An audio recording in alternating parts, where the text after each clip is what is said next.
Ang aming bahay matatagpuan sa isang liblib na lugar sa probinsya. Ay walang kapitbahay sa loob ng ilang kilometro. Sa bawat hating gabi, ang tanging maririnig mo lamang ay ang mga kaluskos ng mga dahon, huni ng kuliklik at ang malalim na paghinga ng isang gabi. Sa aking pag-uwi mula sa trabaho, napansin ko ang kakaibang katahimikan sa paligid. Kahit ang mga kuliklik tila ba tahimik din. Pinilit ko itong iwaksi sa aking isipan. Isinisi ko sa pagod at antok na katawan sa maghapong trabaho. Pagpasok ko sa aming bahay, napansin ko ang ilang mga bagay na wala sa lugar. Halimbawa, ang aming pamilyar na mantle clock ay tumitigil at nag-indicate ng 12 a.m. kahit alam kong lampas na ito sa oras. Habang aakyat ako sa hagdanan patungo sa aking kwarto, naramdaman ko ang malamig na hangin na pumapasok sa mga bintana. Ang kakaiba, lahat ng bintana sa bahay ay sarado. Sa aking pagdating sa itaas, napansin ko ang isang dilaw na liwanag mula sa isang kwarto ng aking ina. Pinilit kong buksan ito, subalit tila ba may malakas na puwersa sa kabilang side na ayaw itong pabrihan.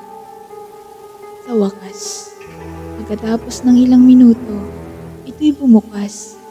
Ang aking ina na matagal nang yumao ay nakatayo doon, nakaharap sa akin.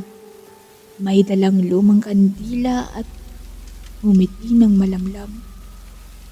"Nandito ka na pala, anak." Ang kanyang malambing na boses. Nagulat ako. Tila bang natigilan ang aking tibok ng puso.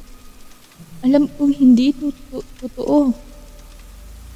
Alam kong hindi maaaring maging totoo, ngunit ang kanyang itsura, boses at amoy ay totoong totoo. Napansin ko ang ilang iba't ibang katauhan sa kanyang likuran. Mga kilalang mukha mula sa aking kabataan. "Anak, nais naming makasama ka," sambit ng isa sa kanila. Bago pa ako makasagot, bigla silang lahat na naglaho. Ang kwarto ay bumalik sa dating kadiliman. Walang bakas ng kahit sinong anong naganap. Ang lamig na aking naramdaman ay biglang nawala. Pinalitan ng matinding init sa aking pagbaba ng hagdanan. Naramdaman ko ang malakas na tunog ng oras ang nag-aalab sa apoy. Takot na takot, tumakbo ako palabas ng bahay. Ang kakaibang katahimikan sa labas ay nawala at napalitan ng tunay na katahimikan ng gabi. Wala akong alam kung saan pupunta kaya't tumakbo ako patungo sa pinakamalapit na bayan. Habang ako'y tumatakbo, narinig ko ang mga bulong at tawanan, ang mga di kilalang boses. Pagdating sa bayan, pumasok ako sa isang simbahan upang humingi ng tulong.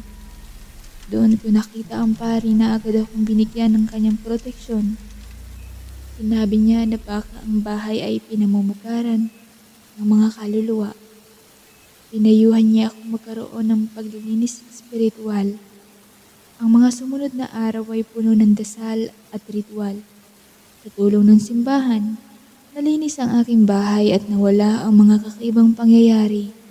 Subalit hanggang sa araw na ito, hindi ko malilimutan ang aking karanasan sa hating gabi.